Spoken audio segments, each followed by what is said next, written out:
Hello and welcome to WNRD, Radio Nerd America. This is Michael Diaz. With me as always is... Your trusty sidekick, Alan. Or maybe you're the sidekick.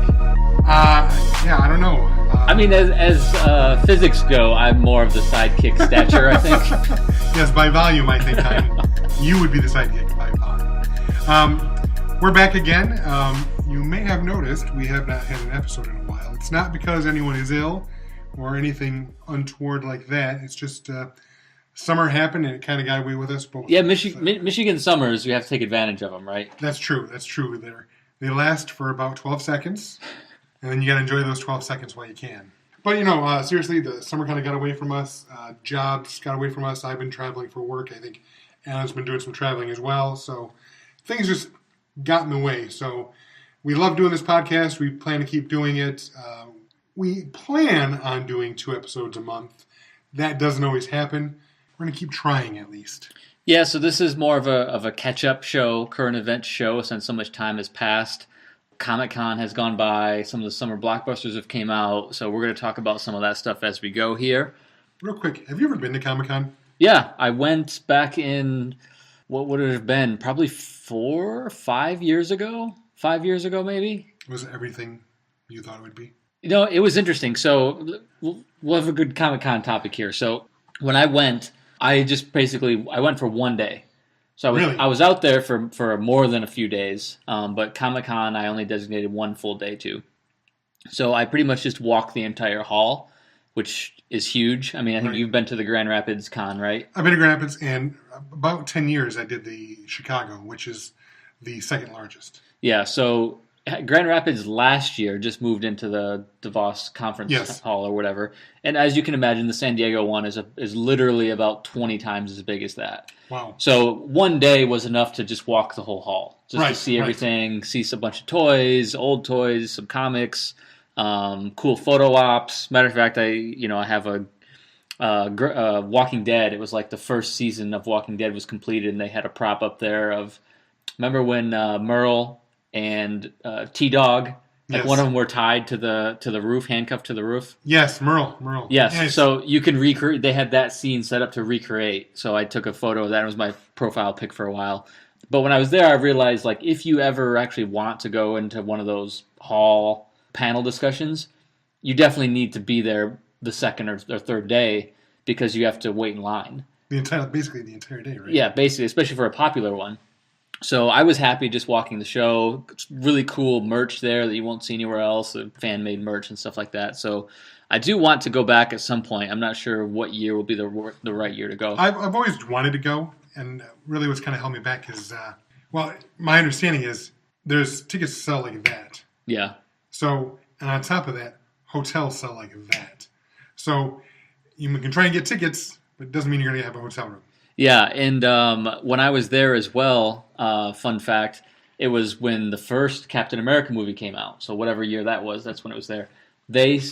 In San Diego, they launched the movie, I think it would have been on a Thursday before the Friday where everywhere else. Right. So I was able to go see it. I got a really awesome poster. I have 2 copies of the poster that I kept. Haven't done anything with them yet. I'll have to show them to you at some point. Really awesome artwork poster from that event. So, and then the next day, part of that trip when I was out there, I went to Legoland the next day. Oh, sweet. So it was more nerd stuff. 2 days of pure geekness. Yeah, exactly. Like I said, I just asked. That's on my bucket list of something I'd like to do at some point. But when I think I priced it out maybe 10 years ago, and I found it was going to probably cost me at least $2,000. Yeah, I don't think it shouldn't have been that much because when I went, I did not have, not that I have a lot of money now, but I had a lot less money then.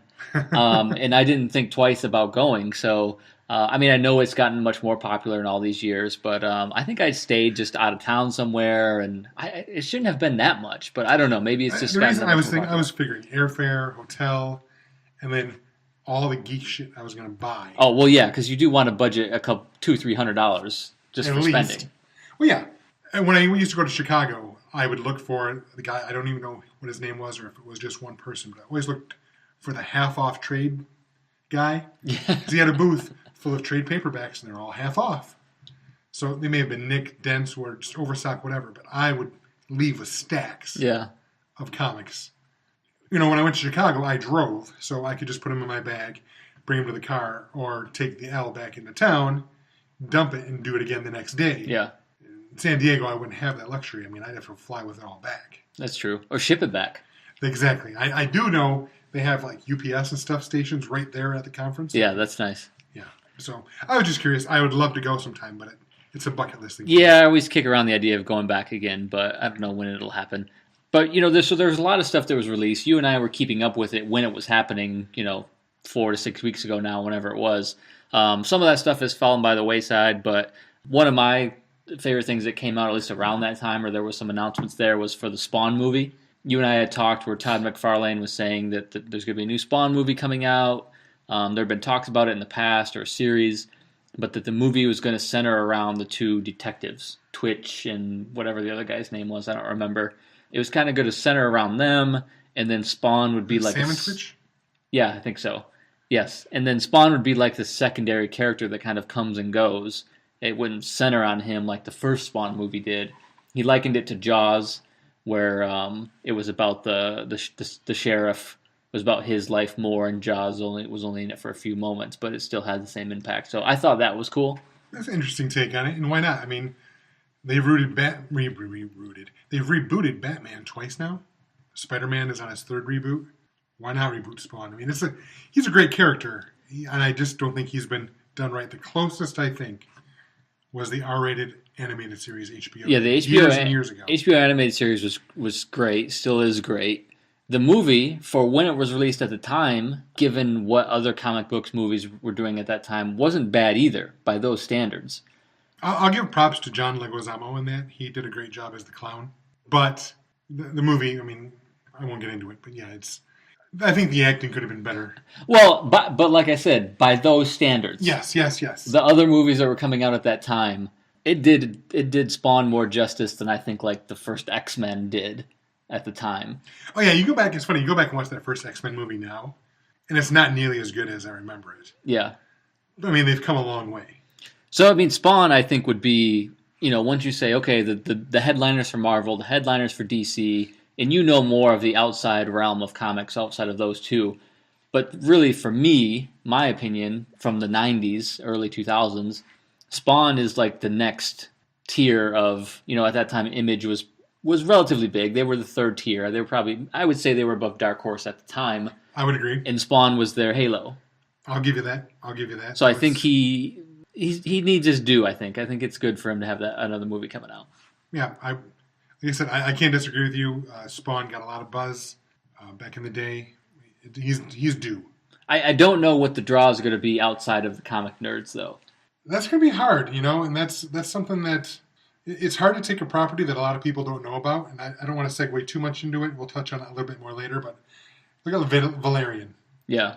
It's technically a comic book adaptation. Now, it's a French comic book adaptation, but if you look at the box office results of that movie, it's a huge, huge flop. So is it because the movie wasn't that good? Is it because people didn't know the property that well? Yeah. And that's where we get into a Spawn. Yeah, it's similar but different. And, with Spawn, though, it'll be a good measuring stick of how much power do what do you want to call it, late Gen X, really early millennials by the definition, how much power do they have to make something a success? Because, Spawn wasn't a big crossover title back in the day. No. I mean, he was at the forefront of basically, I'll call it the comics bubble. Yeah.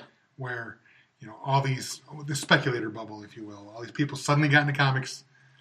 But the question is, like, X-Men's still out now. Everyone knows who the X-Men. Avengers are still out. Superman, Batman, all that. Spawn is still published, but really, who's reading it at this point? Yeah, no, because I remember when his comics came out, one of the biggest elements of it was that he had like this expiring clock, and it would go along in the comics, and you sort of knew at some point it was going to expire. But they got rid of that. Yeah, and then like I say, I stopped reading the comics before it expired, and then I still always think, hey, whatever happened when his time expired or whatever? So, well, he sold, so it didn't expire. So. Yeah, Spawn makes sense, but is there an audience there for sale? I'm not trying to diss people that still read or enjoy Spawn.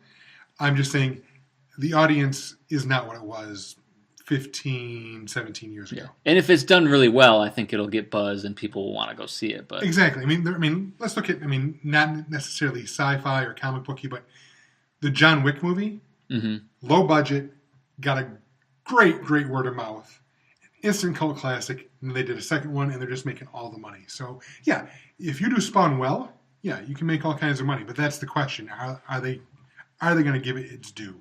Yeah, it's one that should be done well. You can imagine how it could be done well, but will they actually do it? I don't know. So if we move on, Comic-Con Marvel, there was more stuff on Thor. They showed more footage. I think we're all still equally excited about that. I don't think anything happened there to make us like it more or less. I liked it more. No, the latest trailer, I was super geeked when the first trailer came out, and I have to admit, the last trailer that came out really upped the game for me. I can't believe I'm saying that I'm this excited to see a Thor movie. I can't wait till November. Yeah, and I think it was the director had said that it's meant to be sort of a standalone. It's not meant to really be a sequel to the previous one. It's not meant to fill any huge story gaps to Infinity War. So that should give them enough freedom to make it an interesting movie on its own. And those seem to be the movies that the Marvel films that I like the best. There was some of that in Homecoming, Spider-Man Homecoming, which we'll get to as well. But like Ant-Man, yeah, there was some touching, crossover with the Avengers and stuff, but it was mostly his story. Yeah. And that's why it was good. Same with Doctor Strange. And now that, and Doctor Strange had some origin story stuff there, Ant-Man origin story. So Thor, now in his third movie, they can really start to play with some cool and interesting stuff, which it seems like it is. It seems by far to be the most interesting Thor movie, now that they've gotten like a lot of the foundation stuff out of the way. Same thing with Captain America, same thing with Iron Man. They don't have to spend half the movie on the setup, right? Exactly. And I think I mentioned this before. They're definitely taking a page out of Guardians of the Galaxy's playbook. They're injecting humor. Yeah. It's really colorful. It's more space-based, which I'm okay with. Because it really ties into the fact that, yes, Thor's a god, quote-unquote, but really, he's just from a super advanced alien race. Yeah. So all these things seem to work for me. Yeah, I think it'll be good. I'm excited about it. Moving on from that, Black Panther, which will come after that movie, early 2018 or like May 2018 or something, which I think lots of hype getting behind that. All the footage that has been come out seems to be great. We talked about it already on, I think it was the previous episode. Nothing really new has came out. There has been new footage at Comic-Con, but it wasn't released publicly yet, unless somebody leaked it. Also, mentioning footage from Comic-Con, apparently they did show a trailer for Avengers Infinity War. Did you see it? I did not see it. I saw the photo, like they had the life-size exact replica of what Thanos was going to look like. Yes. I saw that. I'm not going to lie. I did see a bootleg copy of the trailer. It disappeared from the internet a few hours later, but I did see it. Now, mind you, it was bootlegged. So, the quality wasn't awesome. That said, it was still fantastic. It's gone, so it's not like I can point you to where it is. There's plenty of descriptions online as to what happens in the trailer, and I'm just going to repeat what other people have said, in that the descriptions don't do it justice. And I only saw, like I said, a pirated cell phone video. Yeah, I mean... I don't know why they haven't released it yet, because I am freaking out. Yeah, I mean, it's quite early, but at this point, that's like Star Wars to me. Like, whether I see the trailer or don't see the trailer, my excitement level of it is already at 10. So... Oh, that's where I was too, yeah. But it's... Oh, wow. Like I said, it's good. It's good. What about Inhumans? Are you excited about that show? Do you plan on watching it? I'm trying not to say something crude. So I'll just not... I have no interest in Inhumans whatsoever. The trailer came out, and I just think it's bad. Yeah, I mean, I'm not interested in it. I'll give it it looks like it will be better than Agents of S.H.I.E.L.D., which maybe isn't saying much. But they have I forget his name, the giant dog guy. I mean, that's cool, because I'm like, are they going to do him? That'll be neat. And I saw he is there. Yeah, Lockjaw. So he's there. That's cool. They put the money in effects to create him. Yes, for the pilot, is the money still going to be there episode 2, 3? Is he going to start looking really bad? I'll call him Ramsay Bolton, because I don't know the actor's name, but he's Ramsay Bolton from Game of Thrones. He's there, so I'm like, okay, well, that's an actor that we recognize, have feelings for. So it seems like it's going to be better, but to your point, I'm just Game of Thrones. Agents of S.H.I.E.L.D. sort of ruined it for me. I had high expectations for that show, and it was too slow of a burn for me, and not enough payoff in any of the episodes. So I think it's gotten better in the later seasons, but I haven't watched it, so I can't speak to that. Yeah, I mean, I heard it has too, but I almost feel like that's just the people that have hung around. Right. You know, sort of legitimizing the fact that they've hung around. I have to admit, I don't think it looks even as good as Agents of S.H.I.E.L.D. I think that trailer, when I watched it, I just went, oof. I mean, it was a little funny because they seem to be more, they almost feel like the Inhumans are sort of out of place. Like, they almost feel like they have that X-Men first movie costume kind of feel. Yeah. Well, here's the thing. So Marvel doesn't own the rights to X-Men for TV and film. Right.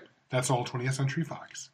So what they're trying to do is they're trying to use the Inhumans as their stand-ins for mutants. And I'm sorry, it just, I don't know. Just the wig on Medusa just looks bad. Yeah, it almost seems like that they could have just had a bigger budget and almost CGI'd her hair and done better than... But it probably is, but it looks like a wig. You know, I don't know. I'm sure like in stationary shots it's a wig. And I'm sure they'll do CGI to make it, come to life and stuff, but... I don't know. A trailer is supposed to be, a fair amount of your money shots to get people jazzed and into the whatever's coming out. And if that's the best from that episode or from that, the premiere pilot, no. Well, and we kicked around this idea of a future show. We would sort of start to rank out what we consider to be like tier 1, tier 2, tier 3 heroes and stuff from Marvel and DC. Yep. And I think they're struggling with this idea of like, well, they don't want to use Tier 1 or Tier 2 for TV because they need to save that for movies if they need it. So they're like, well, what can we throw at TV that will like satisfy some of the fans? And I think they're left with stuff that it is a little underwhelming. I get it, and I agree with you. And there are Inhumans fans out there. There are people like, yeah, the Inhumans are my favorite. And that's fine. Good for them. I know who the Inhumans are. I'm not super interested in them. So... like I said, I'm not the right audience for this, but then again, you could say that as well. I was never interested in Thor, and I liked the first movie, and a lot of people don't like it. I even like the second movie. Like I said just a little bit ago, and now I'm super excited for the third movie. So if done right, they can win viewers over. I just don't think... I mean, obviously we haven't seen it yet. It hasn't come out yet, but it seems like it's dead on arrival. Yeah, and they've already sort of drawn the line in the sand that they're not going to do anything in TV more than like nods to the cinematic universe. If they were actually putting stuff in there that really tied into the movies, I would be more willing to watch. But they've already basically said, yeah, we'll kind of make them bump up next to each other once in a while, but nothing worthwhile. So jumping a little bit off of that, getting something a little bit more interesting, The Defenders. It's out. It came out last Friday. I have not started it yet. Have you? No. Me neither. We'll get into it. There's a few other shows I need to finish. Yep. And then my wife has been watching most of the Daredevil and all that stuff with me, so she's going to want to watch it too. So we got to finish those other shows before we jump into that one. Some of the early stuff I've heard, though, was good. Same here. The only thing I'm waiting on, like you, I want to finish Iron Fist. Yeah. And it's been hard because I've heard buzz on it that it's not that great. Some people say it's awesome, but some people say it's not. So that's tainted the well a little bit. Yeah, and your well is easily tainted. I have to admit my well is easily tainted. Hey, let me just say this though. I did last year, despite hearing the awful reviews, went out and saw Suicide Squad because I'm like, no, maybe they're wrong. They weren't wrong. Yeah, but then when it was also bad, it just further reinforced. You were like, okay, for 2 more years, I'm never going to go out and see anything that has bad reviews. I still haven't seen Alien Covenant. Yeah, exactly. We'll get to that, too. Yeah, we'll get to that, too. Your tainted well situation has spawned a whole little mini segment in our show now. So, Defenders, it sounds good. I haven't heard anything bad about it. That's been a situation where I think they did a good job with the Marvel characters, the franchises, given that media. We'll see if the payoff is worth it with Defenders. Star Wars. So a few new things there. Most recently, actually, there's been some more photos released. We have some of the new vehicles, the AT-M6, which will... The Gorilla Walker? Yeah, we'll call it the Gorilla Walker. That looks pretty cool. A nice evolution from the old AT-AT. I'm really loving the Porgs. Have you seen the Porgs? These little squirrel people? Or it's interesting, yes. Almost like puffins or squirrels. Yeah. I don't know what to call them. Little bird-like things with big, adorable eyes. Yeah. You like them. Is that what you just said? I do, because I feel like, again, you have to remember the Jawas, the Ewoks, like these ridiculously little cute guys that I know in you and your age of where you're at in life now, you don't want that stuff, but you have to remember that's what made you fall in love with Star Wars. Well, no, that's the thing. You are of the generation that the Ewoks, that's your thing. Because I want to say, my ex-wife, I think, is about your age as well. And she loved those awful TV movies with the Ewoks. Well, yeah, that's different. I didn't go there. But she loved the Ewoks. That was her thing. Because she was a much younger kid, and she was drawn to the Ewoks. So how old were you in 83? 1. Okay. So when I saw the movies, it was VHS, you know, all that stuff. But the Ewoks stood out to you, yes? Well, I don't know. Yes, as a small child, you relate to the Ewoks, you relate to the Jawas, you relate to R2. You know, you have to have those little kid-friendly characters. I didn't mind them in 83 when I first saw them. I was 9. So, yeah, the Ewoks, I thought they were kind of cool. So then for you, it should be the Jawas. But I don't know. As I got older, I was like, man, the Ewoks are such a blatant merchandising ploy by Lucas. Well, yeah, I mean that's what they were, and there was a phenomenal job of that. Maybe I'm getting cynical. You're totally cynical. So, what are these things called again? The Porgs or whatever. The Porgs. I see them and I think, "Fuck you, Lucas." Wait, it's not even Lucas anymore. No, it's not Lucas. I think it's just poor George Lucas getting shade dirt on him, but he's not even part of the movie anymore. I just think, okay. Fuck you, Lucasfilm. How about that? That's true. Well, who's the guy? You're the guy that always knows the directors and producers, and who's the guy in charge of this one? This is Ryan Johnson. Yeah, so you're yelling at him. Well, I just think it's so much pandering to get kids in there. That's what I think, and maybe I'll love them. Who knows? No, you won't. You never know. Okay, so here's an in between. This is not a fair comparison, but do you like Rocket Raccoon? Yeah, but he's got a filthy mouth and he looks I know that's why it's not fair. But I've heard some people that are just like, I can't deal with this raccoon running around. I love him. I love him. Me too. So I don't know. It's just I don't know. I think too much for the kids. So and then there's also been a photo released. I think it was another Entertainment Weekly or something. A photo released of the little, and we mentioned this in a show before because it was a little tidbit that was released in the past. The little sort of reptilian sort of race of people that are on what I perceive to be on the island with Luke. I thought those were the Porgs. No, the Porgs are the little, like you said, the bird-like things. Yes. But then Mark Hamill or somebody had said that there is a group of small creatures that live on that island that we saw Luke last, Achtung or whatever. Achu. Yeah.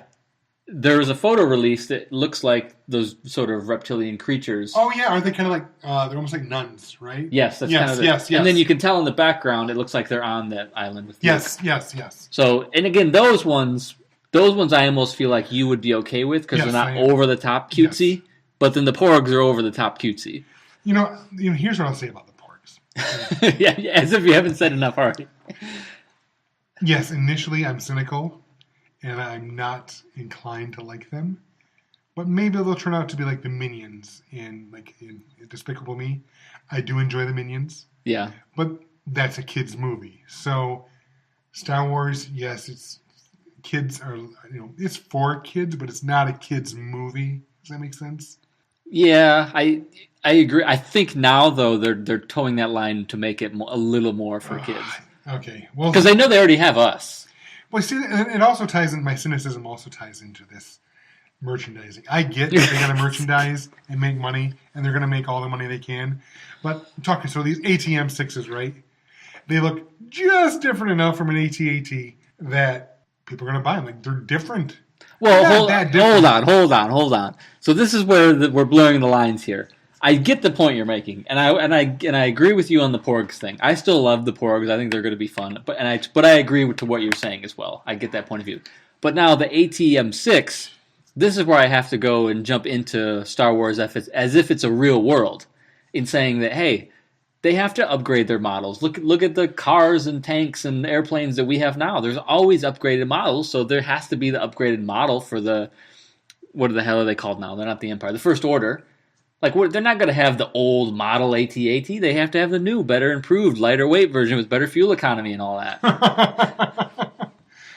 I don't know. So you went too far on that one, Michael. I don't know. It was funny because I just posted today about those.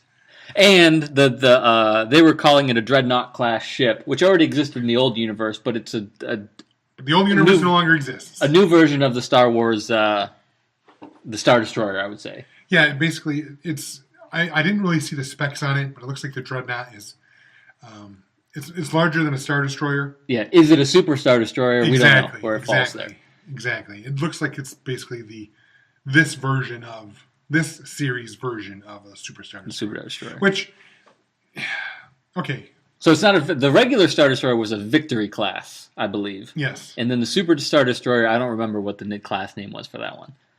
It wasn't Vengeance class. Vengeance was Vader's, but I don't remember. Well, there was one. The name of it was Vindicator. Yes. But that wasn't the class. But anyway, I think there was only 2 Super Star Destroyers. Let me throw this. Okay, I'm going to sound like someone that doesn't like Star Wars when I say this.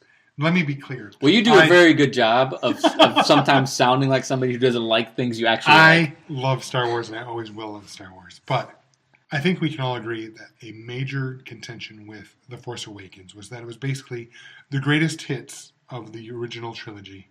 You know? Yeah. I mean, you still have the X-Wings, you still have TIE fighters, you have a battle at the end for this giant Death Star-like planet. But It's not the Death Star, but it really is. And they blow it up just like the Death Star. Come on. A lot of similarities there. Now, here's the second film. We didn't have cutesy little things in the second film, but we did have AT-ATs in the second film. We already know this film's going to be darker. It's got a red logo. So we see AT-ATs again. And when did we first see the Super Star Destroyer? In Empire. Where are we first seeing the Dreadnought? In this film. So, I'm just saying, I think Johnson had addressed this, and he did say, like, well, we're not, we are aware, we're not trying to make this a copy of Empire, because the first one, in a sense, was a copy of New Hope, but he did, and I think, I'm probably misquoting him, but what I got from the interview was, he was saying, like, look, there are just some things that will sort of reoccur when you have a kickoff movie where the good guy wins in the end, and then the second movie where the bad guy has to come back. Right. So there are going to be some themes like that. But I'm just saying, I hope it's not that derivative. That's all I'm saying. Yeah. And I think they're teasing these things that we're familiar with to get us hooked and primed, right? I don't think they're going to tease us with the things that we're just like, whoa, what the heck is that? Because out of context, people that are worse critics than me, even maybe worse than you, will start going off in left field and saying, oh, I don't like the creative direction on this, and I don't like the design of that blaster, and, So I think they're just spoon-feeding us the stuff that's the easy wins. Maybe. And like I said, I sound like I'm being really critical. I'm still into it. I'm excited to see the ATM 6s. Will you be there and see it on opening night? Or are you going to wait? Are you going to wait to hear reviews first? No. Star Wars, I'm always there opening night. Nothing in life feels like the chill and the excitement I feel on opening night when the screen goes dark, and then the Lucasfilm, and then the opening crawl. Yes. There's maybe the birth of a child, or the first time you have sex. Might rate higher. I'm not sure. I do have to say that I got pretty heavily nostalgic at episode 7. I got misty. I'm not gonna lie. I know. I got misty. I got misty eyed too. As soon as Lucasfilm came up, I was like, "Oh, it's a little dusty in here." And even for me, that part was just really cool and exciting for me. But when they were doing like that piece of junk and it was the Falcon and stuff like that, that's when I was like, "Oh man." So yes, will I be there? I will always be there opening night for Star Wars. Always. So that's kind of the greatest hits thing of Comic-Con there. Basically, we didn't touch on all the small stuff because, to be honest, it's been so long now, we wouldn't be doing it justice, not on top of the research there. But we're going to take a quick break here, and then we're going to come back and jump into some of the other things that we've been watching. Some TV stuff, some books, the usual suspects that we tend to cover. So get yourself a cold beverage. We'll be right back.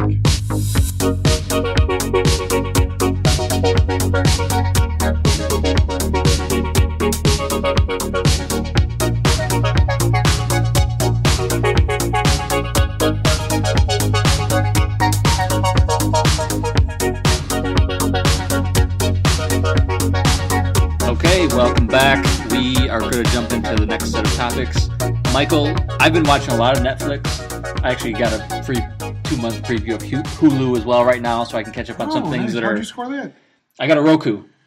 Oh, yeah. And the reason I got a Roku is because I was using Sling TV on my Xbox, but the connection or the app on the Xbox is just really buggy and always laggy, and it was just bad, especially during Game of Thrones. There'd be a bunch of lag times in it, and I'm like, I cannot deal with this. No. I went out and got a Roku, the one that I could hardwire my internet to, and so far it's good. Good. I've looked at those, but I've been happy. I've got a couple. I've got the original and the newer Chromecast, and I've loved both of them. So yeah, I mean that's very similar. Yeah, it's one or the other there. So let's kind of go back and forth here for a minute. So I'll start with one of the series I've been watching, and I mentioned this. I think I touched on it before that I was gonna get to it, but Deathnote. So Deathnote, the animated series, anime series, I should call it. I finished watching all of it on Netflix. Oh wow! And then just my last airplane trip, the Japanese movie version, which is actually basically a sequel to the animated series, was on the airplane. So I watched that. And then tomorrow, as of this recording, the U.S. version comes out on Netflix. So now that's live action based off the original. An interpretation of the original. Well, yeah, it's always going to be different. Yeah, because they've come right out and said, look, we're not trying to follow it to a T. We're doing a new version, taking some of the elements. So I loved the anime. Okay. I was really hooked like the first 4 or 5 episodes, and it almost felt like, wow, how is this thing going to go 25 episodes? Because it seems like it's almost reached its crescendo. Nice word. But there's a few twists in there, maybe one twist too many, but because in the middle or the second 2/3, you kind of start to be like, okay, what's going on here? How is this thing going to actually finish now? Because I'm sort of lost. But it wraps it up nicely at the end, and it's. I mean, look, I like anime, but I only watch anime that I hear that is very highly regarded. So it's no surprise that I love this. Punch Man? Like One Punch Man. And this too. So I purposely went online and said, basically look for lists of what's the best anime on Netflix. Is it dubbed or subtitled? It's subtitled. Okay. Wait, hold on. It's hard for me because, sometimes when you get into it, you forget. Oh, yeah. I was just wondering because subtitle doesn't bother me. But some people... Matter of fact, no, it's dubbed. It's dubbed. I'm fine with that, too. I watched the dubbed version of One Punch Man on Toonami. So I'm okay with that. But then again, subtitled is fine, too. I think I mentioned this last year I saw that movie, Your Name. Yeah. And this version I saw was all subtitled. And like you said, once you get into the movie, you don't realize it. And the thing, and I'll touch on this as another one after we go back and forth once here. The problem with the subtitle is, though, and I found myself doing this now, is you can't be doing anything else while you're watching. No. Because once you pick up your phone or look at something, then you realize, oh shit, I don't know what happened because I wasn't reading along. Right, because you don't speak Japanese. Yeah. So I highly recommend it. Like I said, I'm kind of picky with my anime. I try to only watch things that... How many episodes? How many seasons? It's one season, but it's like 25 episodes. All right. I've been looking for something new to watch. So I highly recommend it, especially because the Japanese movie version came out only last year, I think, and the new version is out. And so it's a good time for you to kind of do the trifecta there. Okay. I'm going to throw one out there then. While we've been away from the microphone, I went through and tore through all 3 seasons of Black Mirror. Now, didn't you say before, that you jumped in and started with the first episode of season 2 or something like that to test the waters? I had heard from a few people that I had to watch San Junipero, which is somewhere in the middle of season 3. Okay. I watched that, and I watched it and then made Shaylee watch it, and I ugly cried as I watched it. I remember you talking about that. So that showed me that the series had potential. The only thing that kind of put me off a little bit was that every single episode is standalone. Oh. So I went back and plus also San Junipero is season 3. Season 3 has much more American cast members because season 3 is when it went over to Netflix. Netflix now owns it. They still do it with the same creators. They still have. So season 1 and 2 are both British or both BBC from the BBC. Okay. Maybe not the BBC, but definitely a British channel. Okay. So now that I've said I've tore through all 3 seasons, mind you, season 1 is 3 episodes. Okay. Or, as they say in the UK, series 1. Series 2 is also 3 episodes with a Christmas special. Christmas so special. 4 episodes total. Okay, that makes more sense now, because I was sort of impressed when you said you went through 3 seasons worth. Now, you can tear through now, every episode is about an hour, and there's really not much you can say about the series without giving too much away. Like I said, every episode is standalone. There is some connection that you see more of in Season 3, where you'll see someone has some device or something that was referenced in another season. But for the most part, every episode is standalone. And it basically, the gist of the whole series is the future 10 minutes from now, a possible future 10 minutes from now. And that really fits very well, because there are things in there. There's an entire episode where your credit and what you can purchase and all that is based on likes you get from other people. Yeah. There's another episode that deals with crime and how criminals are punished.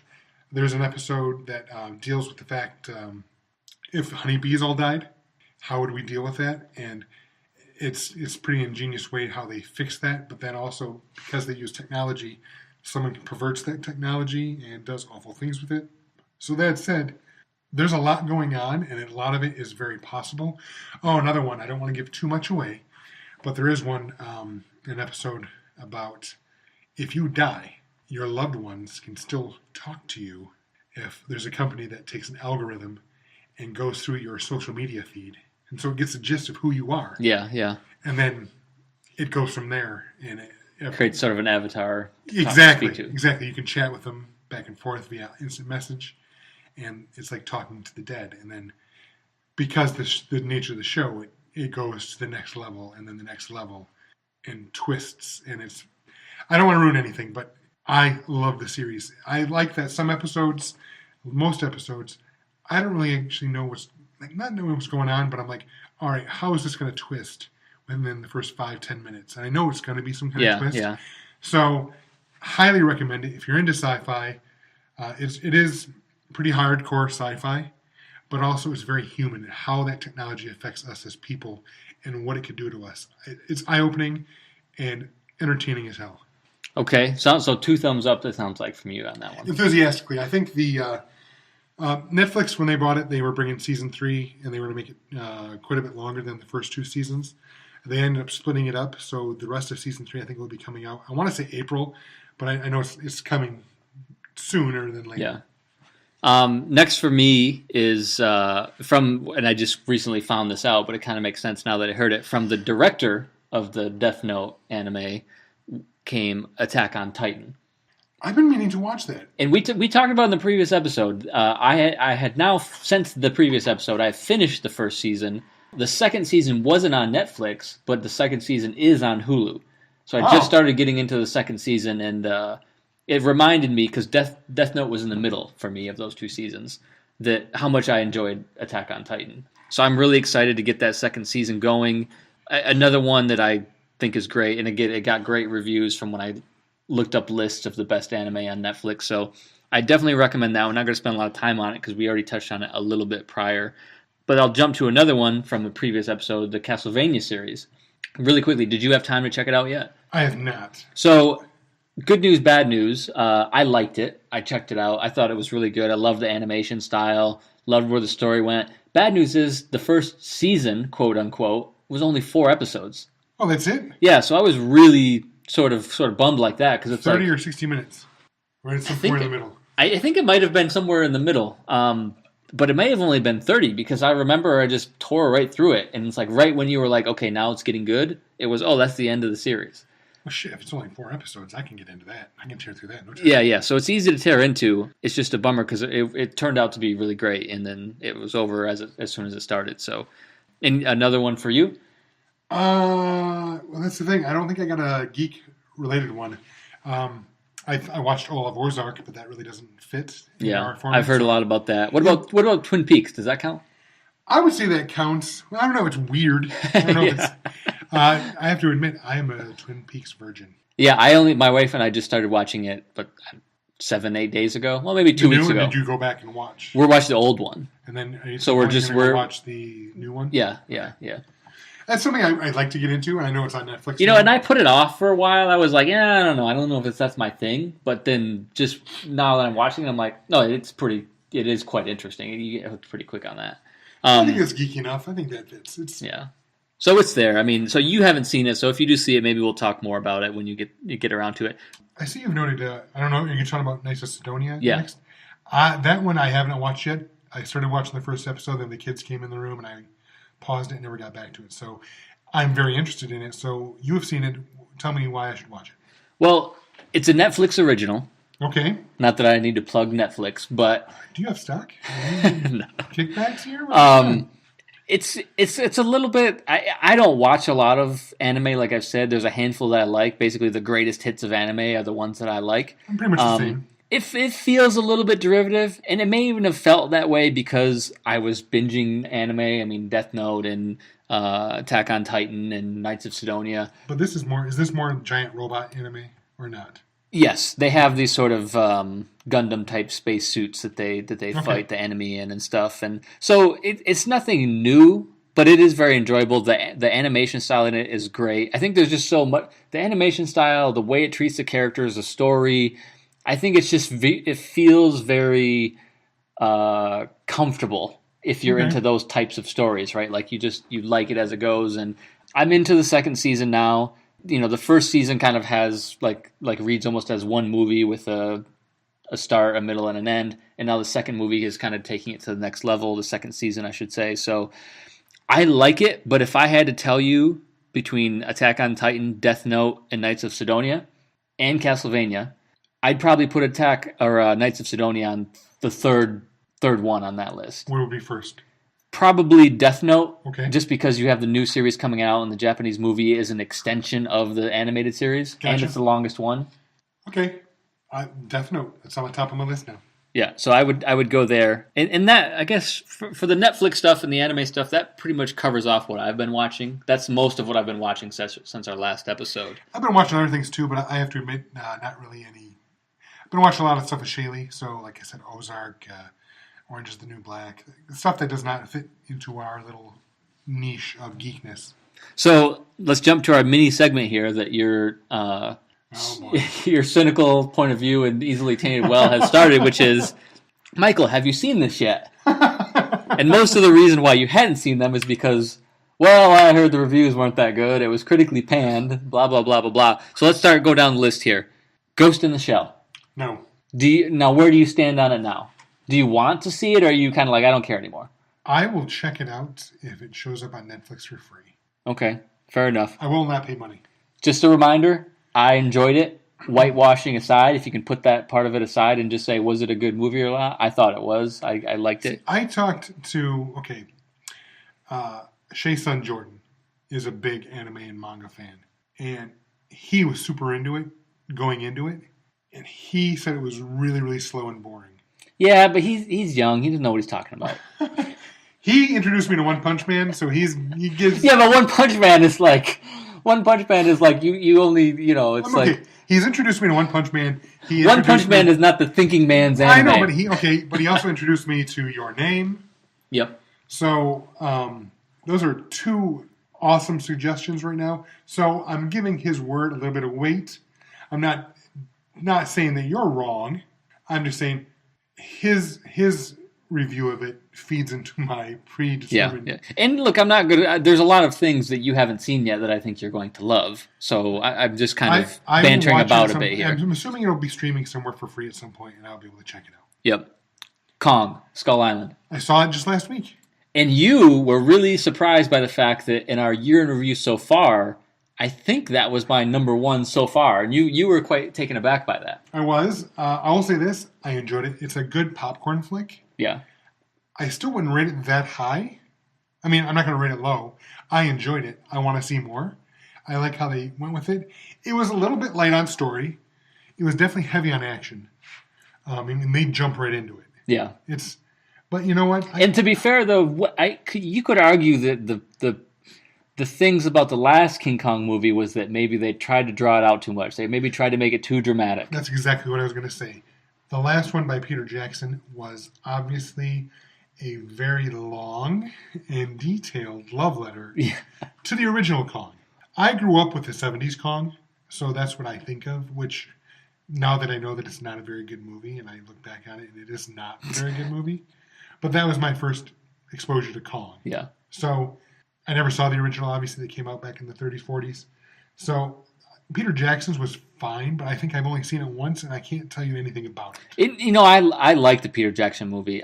Matter of fact, I love the first 2 acts of that movie. Once they come back into New York City, that's always when I keep flicking channel or stop watching. But the beginning where they're on the island, I like a lot of parts of that movie. Yeah, I have to agree that the third act is basically full stop.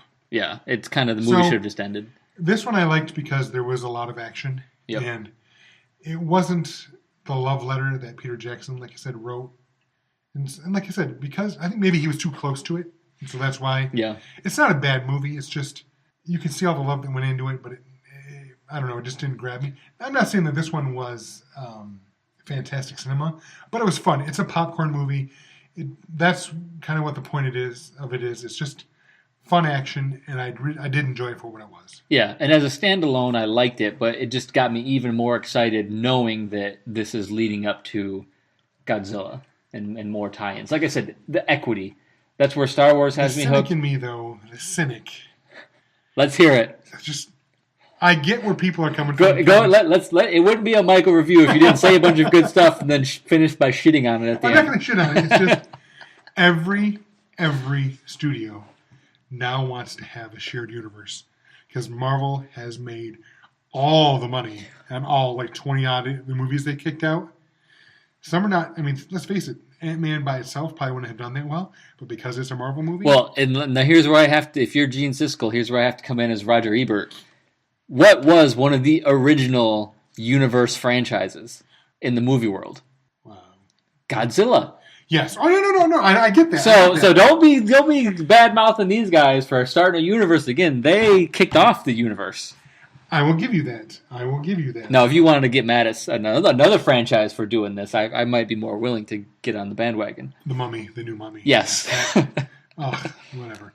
But so yeah, I'm cynical. But that said, at the end of Kong, where they show the cave paintings of Mothra and King Ghidorah, yes, and one or two others, yes, Rodan, yes, exactly. I'm all in. So I'm excited for Godzilla King of Monsters. And then after that, Godzilla versus King Kong. So now it's going to be 40 years later. Kong is going to be fully matured. He's going to be bigger and badder and tougher. Yeah. I'm interested. I would have to say that I think I enjoyed Kong Skull Island more than I enjoyed the Gareth Edwards Godzilla. Yeah, and I think I do too. And it kind of bugs me to say that because I'm such a Godzilla fan. And the Godzilla one was good for what it was, but I just think as people understand what to do with these franchises more, it raises the bar a little bit on some of them. I think the first Godzilla tried too hard to be a serious movie. I mean, yes, there's stuff blowing up and stuff, but there's a lot of drama and a lot of staring at each other and stuff. This one... a little bit too much suspense, maybe. Yes. This one was, we got soldiers, we're going to this island, stuff's blowing up, Godzilla! Yeah. Not Godzilla, King Kong. Yeah, the King Kong wasn't nearly as much suspense, and they gave you more payoff. Yes. Than the Godzilla I enjoyed one did. it. I enjoyed it thoroughly. I also liked how quickly people got killed off. Boom, boom, boom. People are getting smashed. Yep. Alien Covenant? No, but I'm way too far away from the mic. I'll probably be seeing it soon, only because it's on Blu-ray and home video. And because it did come out on Blu-ray and home video, so I'm seeing the advertisements for it again and stuff. And as I see those, and look, you can go back to, 1 or 2 episodes ago where I did somewhat of a spoiler-free download for you. I'm realizing the things that I liked about it more are sticking with me and I'm remembering it more than the things I didn't like. Well, that's good. That's good. So I will see it. I'll probably see it if Sony on their PlayStation does a 99-cent rental. Because that's how I saw Kong. Yeah. No, and it's to be fair, yeah, I mean, that's a great way to check it out, and I'd be happy for you to do that. I will watch it. I can't stay away from these films. Right. I could stay away opening weekend. Well, and it's one of those things, you're sort of morally obligated by you considering yourself as a card-holding member of Alien being your favorite franchise. You have to watch it just so you can talk about it. I know, and I will. I just... Okay, so we're going to go back in time here again. One that you keep saying you're going to watch, or that you may watch. Batman vs. Superman. I can't bring myself to do it. You know what? I was just thinking today, I was thinking, DC... stop trying to make your cinematic universe happen. But that's not going to happen because Wonder Woman was fantastic. Yeah, Wonder Woman just bought them 3 more years. Easily. But I will say, just to throw it in there, You talked about Suicide Squad, how it sort of soured you by watching movies that you knew weren't going to be good, or somebody said it wasn't going to be good. Yes. Batman versus Superman has more nuggets of interesting, worthwhile stuff than Suicide Squad does by far. If Suicide Squad is 10%, nutritional value out of 100, I would say Batman versus Superman is like 35% nutritional value out of 100. I keep coming back to people saying, "Oh, if you liked Man of Steel, you're definitely gonna like Batman versus Superman." I'm like, "Well, no, I didn't like Man of Steel."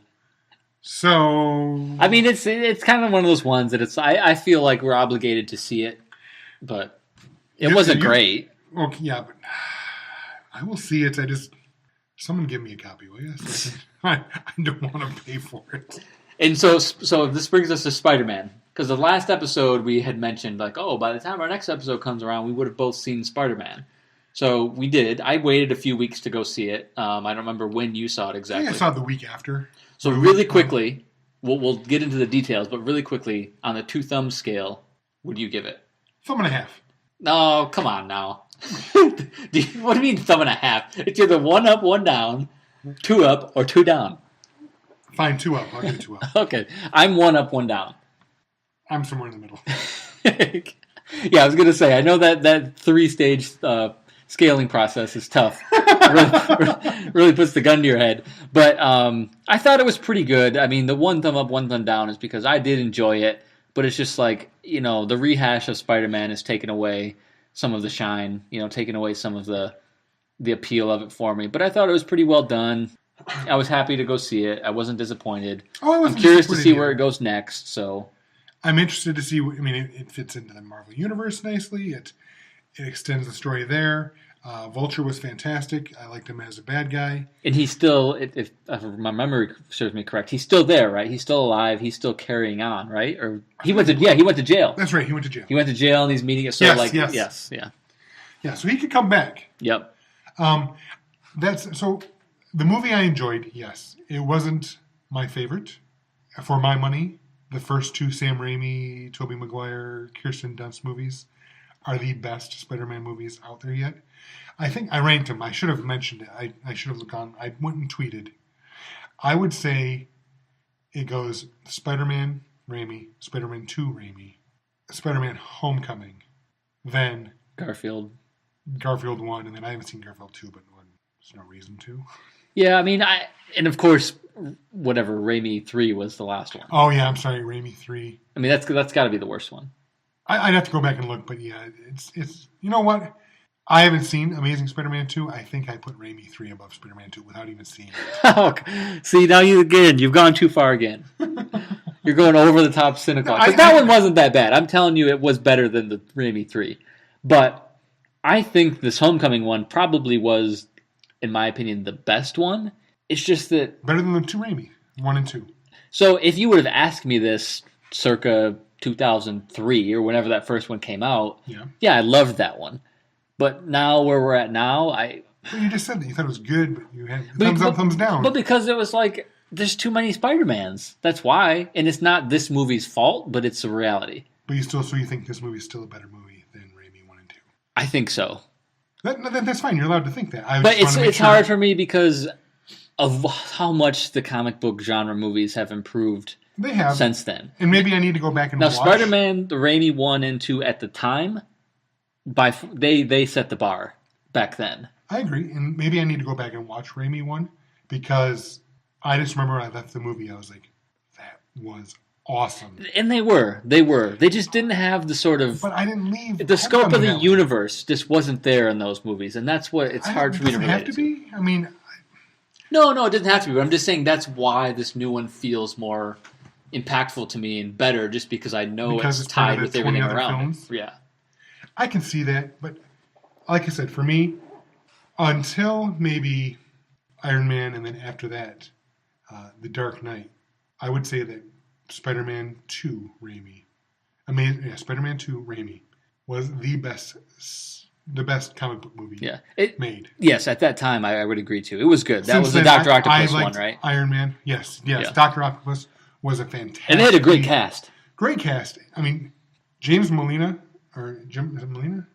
It's Molina. I don't remember his first name. Anyhow, Alfred Molina. Sorry. Yeah. Yes. Alfred Molina was a terribly fantastic, tragic villain. Yeah. He played a great character. So that's where I come from. I left the first and second Raimi Spider-Man thinking, wow, that was awesome. I left Homecoming thinking, that was a lot of fun. Yeah. So different. Yeah. But I see where you're coming from. I liked Iron Man in it. I liked the humor. And okay, so for me, it's not the best Spider-Man movie, but it's in the top 3. But I think Tom Holland is the best Spider-Man we've seen on film. Yeah, and I think his sort of youthfulness is what's been lacking a little bit. Because even Tobey Maguire was a little bit too, like, he was in his happy-go-lucky, and he was too, I don't know, it just, he didn't seem as sort of, what's the word I want to say? Didn't seem as sort of edgy. Not quite edgy enough. He was a little too wholesome. Well, that's Spider-Man. You don't think Tom Holland's wholesome? No, but he's more edgy, too. I mean, he was like, I think he was a little more edgy. Okay, that's fine. For Spider-Man. See, that's the thing. I thought, like Garfield, I thought he was just kind of a dick. Yeah, I mean, those movies are like... Not Garfield himself. Yeah. Those movies are sort of just in the middle for me. Like, I enjoyed them, but they're kind of like the second and third X-Men movies. Like, I enjoyed them at the time, but I don't miss them now. I like how Holland is very, gosh and gee, this is neat. Yeah. Whereas the Garfield, I kind of got the feeling that underneath his mask, he's always smirking. Well, and I think, so edgy wasn't the right word there. I think Tom Holland has more sort of breadth of sort of emotional depth to his character, with like being surprised by stuff and excited by stuff, and I think he's bringing that to Spider-Man, more range of emotion to Peter Parker. Okay, I'm good with that.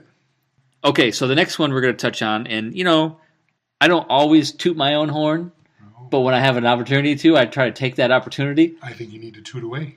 I believe in the last episode, or maybe 2 episodes ago, I said, Valerian is giving me a little bit of a John Carter of Mars kind of feel. I think that's almost a direct quote, yes. Or a little bit of a what was the Wachowski brothers movie, the last one? Oh, Jupiter Ascending. A little Jupiter Ascending kind of feel, where it's kind of all effects and not much substance. Now, to be fair, I haven't seen the movie, but we were talking before this recording, and I said, "Oh shoot, I didn't even know it came out." And you basically had said, like, it may go down as one of the biggest flops ever. Yeah, so here's the deal. I was super excited for this movie.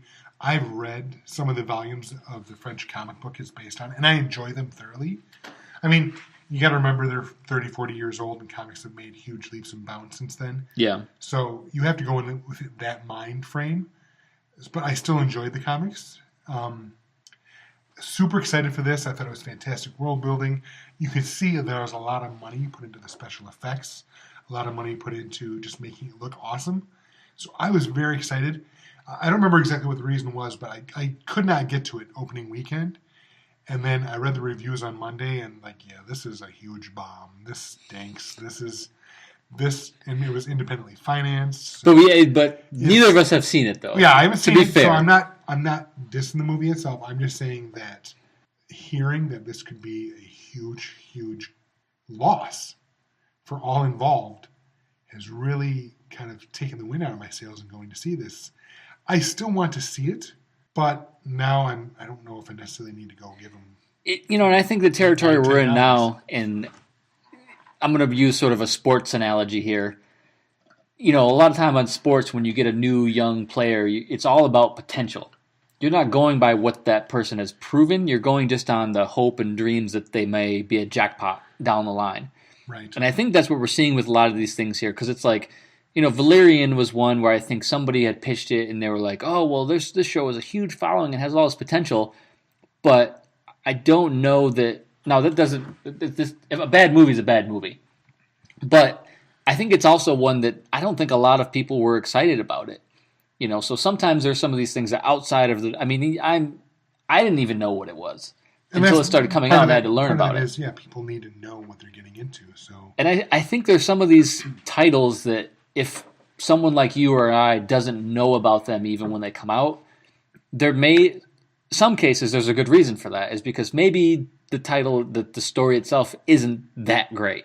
That could be, and maybe the marketing wasn't done right, or I mean, you think back to like a movie like The Matrix. Who knew about The Matrix was before it came out? But it was groundbreaking. And blew people's minds. Apparently this did not. Yeah, but The Matrix, though, like a lot of, I didn't even want to say themes, but even just technological ways of shooting things. Yes. They moved the industry forward there. You know, some of these movies, it's like, well, no, it's just a mishmash of special effects and space and, you know. You could say that about Avatar, but that said, I remember leaving Avatar thinking, I have just seen the future of cinema. Yeah. But Avatar is also James Cameron. Exactly. So, you know what I mean? It's like, he might be expensive, but he's going to get his return on investment. Yeah, I mean, like something like this one, there's nothing really tying it to it to say, well, there's this thing that we know no matter what, we're going to get our return because of X. Right. It all across the board, it was kind of a shot in the dark, so to speak. I'll see it, but like I said, it's going to be one of those things where, oh, look, this is on Netflix now. I'm finally going to check it out. So, you know, I just don't have the time to go to the theater all the time anymore. So I really hope this was going to be a great movie. And so going back to our Spawn conversation, you could probably do a poll and get a million people willing to go see a Spawn movie next weekend. If you did that same poll, how many people would you get to put down to say, I'm going to go see Valerian next weekend? If you did it a month ago, not a million people, obviously. Yeah, it was just you know, it just maybe was a long shot. Right, but you got to take chances. You have to, and that's the thing. People say, you know, the audience members often say, you know, we don't want to see the same thing again. We don't want the same properties. We don't want only Star Wars and Marvel and DC films. We want original sci-fi. And sometimes we get it, like Arrival. Yeah. Fantastic movie. But it was low budget. It was not $200 million. Yeah. You know? And it's more of a think piece. Yes. But it's hard sci-fi. And it was phenomenal. Mm-hmm. This was original. This checked off a lot of boxes that people say this is what we want. We want original sci-fi. We want hard sci-fi. We don't want it to be derivative. We don't want it to be, you know, another Star Wars movie. We don't want it to be this or that. We want 100% originality. Well, you give it to them, and then people don't go see it. So what do? Yeah, and here's and this is where, like you said, it can be in the marketing and all this and that. The way that I saw it from marketing was that and I don't know this story at all, so I'm an outsider here. The trailers and everything didn't look original at all to me. That's why I thought, oh, this is another Disney John Carter of Mars. This is another Jupiter Ascending. It's just a bunch of sci-fi that I don't know what the point is here. It looks like derivatives of a bunch of other successful things. And I've even heard some people go, their ship kind of looks like the Millennium Falcon. I'm like, well, there was a lawsuit back in the 80s from the creators of Valerian because they believe Lucasfilm stole a lot of their ideas for Star Wars. So it's kind of funny that people think, you know, some people are thinking that movie looks derivative. Well, actually, no. The characters and the designs predate a lot of what we now love in cinema. So, I mean, it's tough. Like I said, I haven't seen it, obviously, but it's unfortunate when a movie like this does fail, but it doesn't sound like it was the audience's fault. It sounds like... Yeah. And it's one of those things, too. Like, let's say this long-awaited Akira movie comes out. There's probably much more chance that we're going to be disappointed because we were basically already completely satisfied by the anime. Yeah. So in some points, you just have to be like, well, okay, so what? It wasn't good, but I still loved the original, right? Exactly. And let's face it, we're already going to see the motorcycle in Ready Player One. Yeah. So do we need Akira? Because really, that's one of the coolest things about Akira. Yeah, that's true. So, okay, so that kind of covers our Michael, have you seen it category there. So one movie. Yeah, you have a few more to catch up on. I've seen Kong. That's all I've covered. So you have to... jumping to books now. American Gods. So you were interested in the show. A lot of people are. You basically had decided that I want to read the books before I go to the show. Well, it's one book. I actually bought the book some time ago. I'm one of those people that whenever Kindle puts out something really awesome for like $2, I'm like, oh, I'll buy it, and then don't ever read it. Yeah. Now, some books I got Ready Player One that way. I read The Martian well before it became a film. It was $2. I bought it. Loved it. So I was like, it's one of those books I want to read. Well, when I heard about the series coming out, I was like, hey, I think I own that book. So I finally took the time. I haven't watched the show yet. I plan on it at some point. But I wanted to read the book first. And I read it, and I finished it, and I really enjoyed it.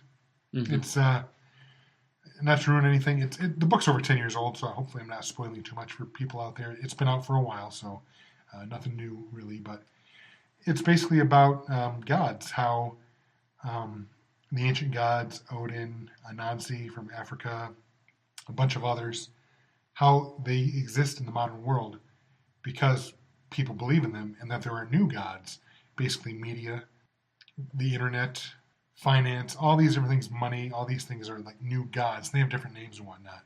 Those are the things people believe in, and they have more power because people don't believe in the old gods anymore. Where some of them, like one of the old gods, Easter, she still has a lot of power because people still celebrate Easter every year. And they get their power from people believing in them and faith in them. And a war is brewing between the old gods. Kind of like Santa Claus in the movie Elf? Kind of.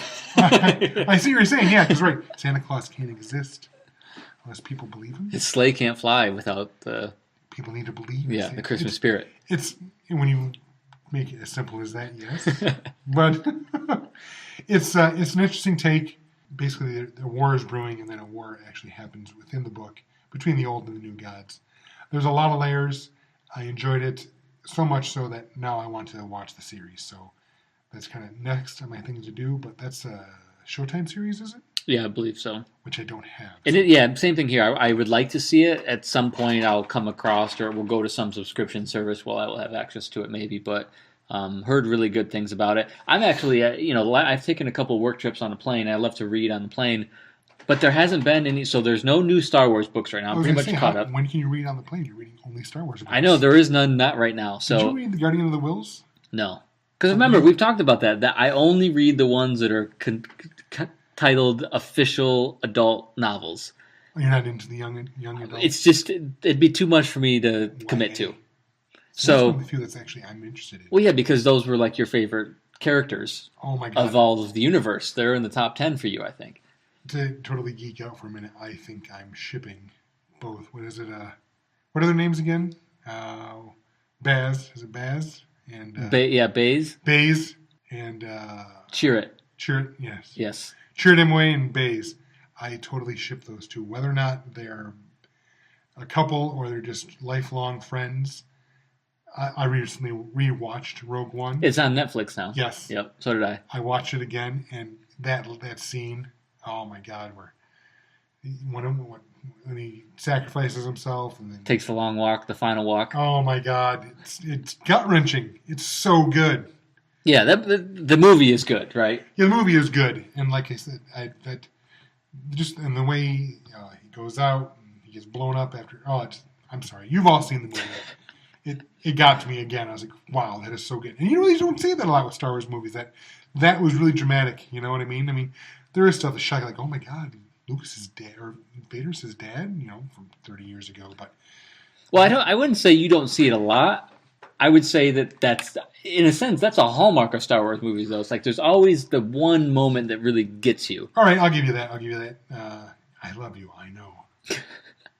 All right, I'll give you that. That was the scene, and I love that it was between two guys. Like I said, whether or not they're gay or not, I don't care whether or not just lifelong friends, whatever. It was a powerful scene. They obviously cared for each other. And I love that was the scene that got me, and that they didn't force a love story between Jin and Cassian. Yeah. Yes, they had a very intimate moment as they held each other before they died, wiped out. But they didn't. I'm glad they didn't go for a kiss. There would have been a love story, but they got blown up by the Death Star. Who knows? Who knows? But for me, the most important, the most intimate story was between Chirrut and Baze. And I loved it. So there is no more new Star Wars books yet of the ones that I read. They'll be coming out soon, a couple of them. So I kind of was looking for a book like American Gods or something where it's like, okay, there's a lot of hype. There's a movie coming out or a series. I want to read the book first. But there just wasn't anything hooking me because I did that with Cloud Atlas. I did it with The Martian. I did it with World War Z. You read Ready Player One, yes? No. You have to read that. I know. It's just something about that one isn't have to read hooking me. Oh my God, I could not put it down. Okay, I'm telling you right now. The movie comes out, in March? You have to read it. You have to. Maybe by March, maybe I will. There's just something about it. I'm not... Read it. It kind of, you know what? In my head, I'm kind of This makes no sense. I'm pulling this completely out of my arse. Let me just remind everyone that I'm supposedly the cynic here, but go ahead. Well, I'm allowed to be. I'm not even being cynical. I'm just saying it's not grabbing me. Something in my head, it just feels like a derivative of Ender's Game to me. Like, why is there anything? Why am I tying it to Ender's Game? I see where you're coming from in that, Ender's Game is about a video game used to save the world. But is that an actual thing, or am I just making that up in my head?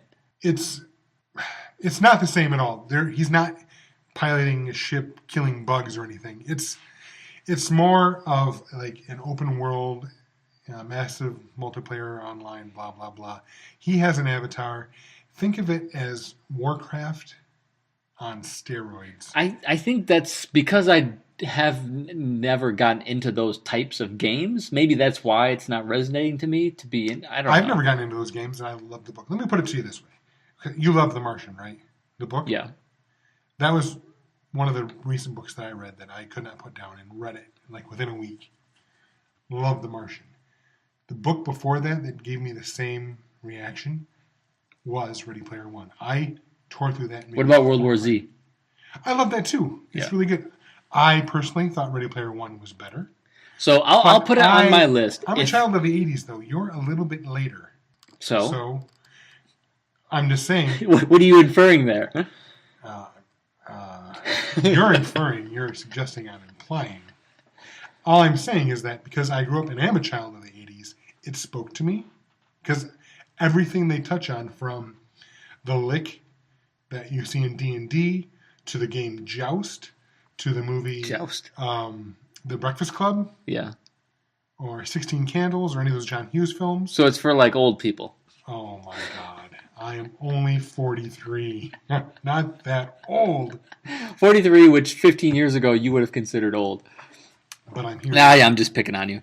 So, okay, here's the deal I'll make with you. Oh, here we go. Deal time. If I go on any sort of airplane trip, doesn't have to be a long one, and the Star Wars books aren't out yet, there's 2 coming out, or I have read them, that will be the next book on my list. I think you should. I own it if you ever need to borrow it.